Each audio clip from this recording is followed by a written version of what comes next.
everybody, welcome to my sewing room. In honor of National Sew a Jelly Roll Day, I pulled out one of my old jelly rolls and sewed this top together. It came together pretty quick. Let me show you how fast I got it together. National Sew a Jelly Roll Day is perfect for me. As you can see, I have quite a few. These are all Island Boutiques and they call them strip sets. I'm liking this one right here with the oranges, Pumpkin Patch by Island Boutique. I do believe Moda coined that phrase, jelly roll. I think Riley Blake calls theirs roly-polies. Island Boutique calls theirs strip sets. Doesn't matter what you call them, but they are a set of 2.5-inch strips. And I'm gonna use this one because it has nice fall colors. And tomorrow's the first day of fall, so this will make a nice throw size quilt to put over the couch. Island Boutique strip sets come with 40 in a pack, and most of them have 20 prints and they're duplicated. Now what I want to do is I want to be able to use almost this entire strip set without any waste, or with very minimal waste. And for the pattern I want to do, which is a square and a square, I'm going to pair up 2 different strip sets together, a light and a dark. So that's my first set, and I'll just keep doing this until I get everything in sets of 2.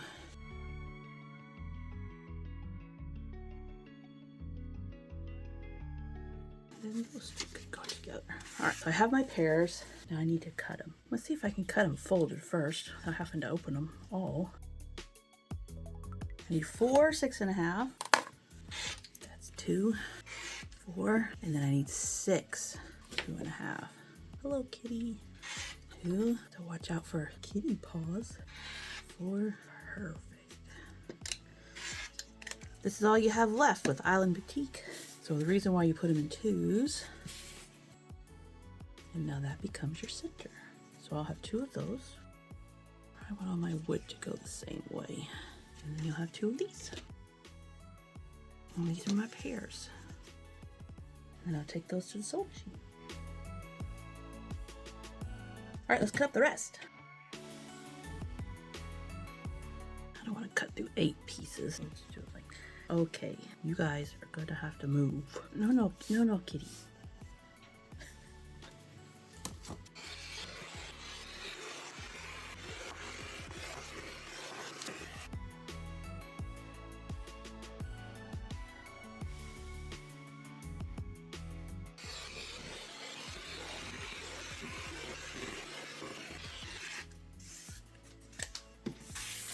And this is what you have left. You can trim it down and it'll be 2.5-inch square. Some are longer than others, just depends on how wide your strip was. So in this case, I'll have 40 little squares left over for another project. I like to open them all because then when I store them, I know how big they are. Because if they're folded, I think, oh, I just have a tiny piece. I'll make a pillow out of these. A fall pillow would be cool. Some of them, you can definitely cut half square triangles out of these. All right. Okay, the next thing I want to do is lay out my pieces so I can take them over the machine for chain piecing. So I'll go ahead and start with the ones I did already.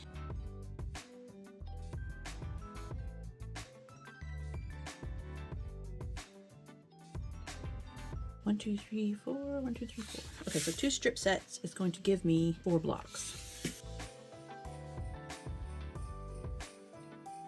Since Island Boutique had duplicates of each one, I am going to get 4 of the dark ones like this, 4 blocks, and 4 with the outer edge of this pretty orange. All right, now I'm just going to keep going.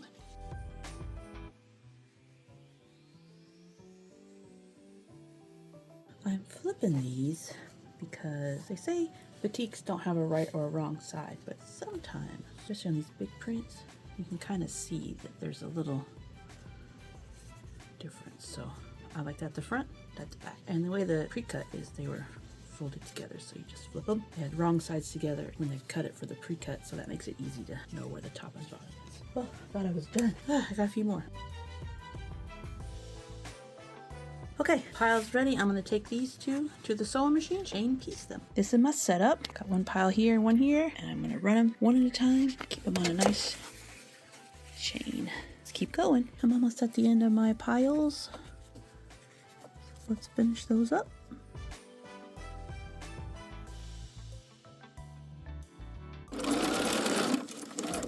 Kitty cat, you got to move.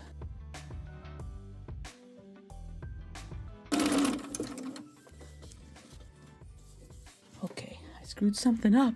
1, 2, 3, 4. All right, I gotta figure out how I layered these wrong.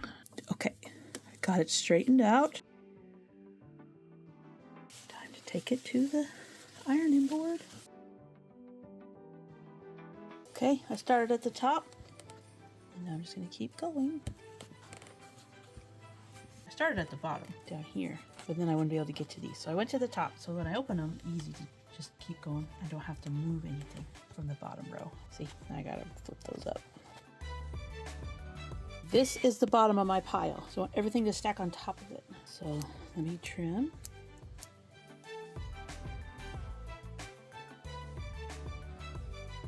All right, so I know that's the bottom, so I want this on the top.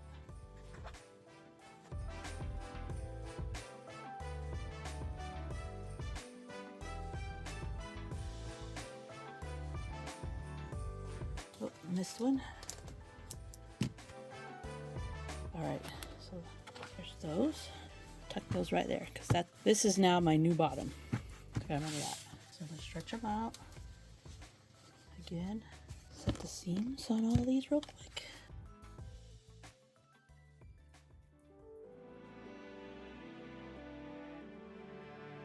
Right, trim those.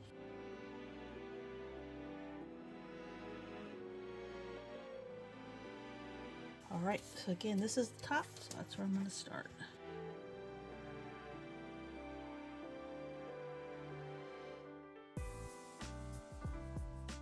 All right, put those on top of here.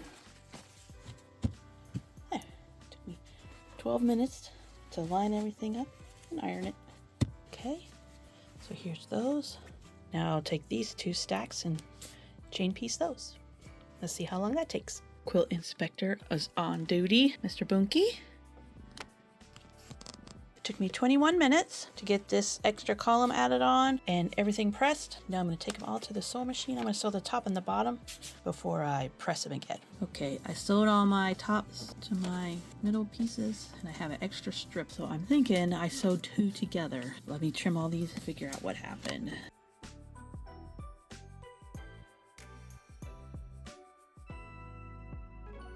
There's one. That's good. That one's okay. That one's okay. So I must have put 5 in my pile instead of 4. So this extra one I think needs to go in here. I should have 3. I bet I have 3. There's 1, 2, 3. Yep. All right. So let me slide that in there. Now I'm ready to do the bottom. Just keep sewing. To sew on the next part, I'm just going to finger press that open and then add my next one. Do that for all of them. Just keep going.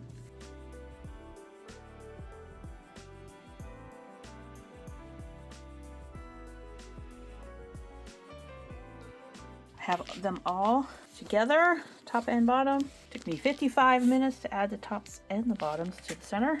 Let's go iron them.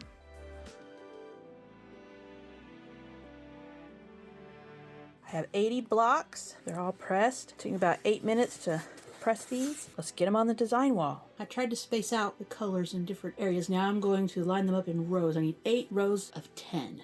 This is where I would take a picture and zoom in. Sometimes when you take a picture, it looks a little different and you can help you see what's popping out, which darks are popping out. So just looking at this picture down at the bottom, I see there are some clumps. Okay, I think I like that. Wow, it only took me about 20 minutes. Normally this part takes forever. All right, let's get these rows sewn. Do some finger pressing for these, line them up.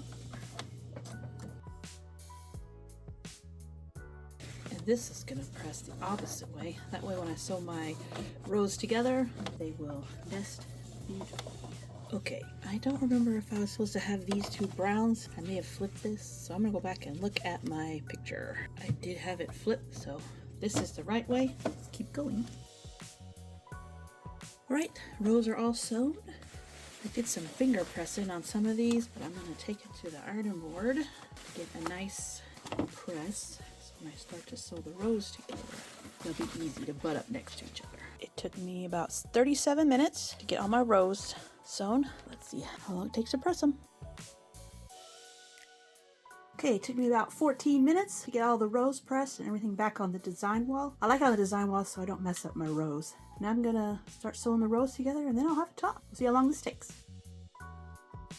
It Top is finished. Took 36 minutes to sew the rows and press everything. Now the question is, do I want a border? Let me think on that. Let's add all the minutes up. It took me 43 minutes to pick out my strip set and cut everything out. It took 23 minutes to sew the first column of my block. 12 minutes to iron them. 21 minutes to add the other column in the middle. It took me 55 minutes to add the top and the bottom for my block. 8 minutes to press all those. 20 minutes to put it on the design wall and figure out my layout. 37 minutes to make rows. 14 minutes to press those rows. And then another 36 minutes to sew the rows together and press them all for a total of 4 hours and 29 minutes. Thanks so much for watching, and if you liked the video, hit subscribe.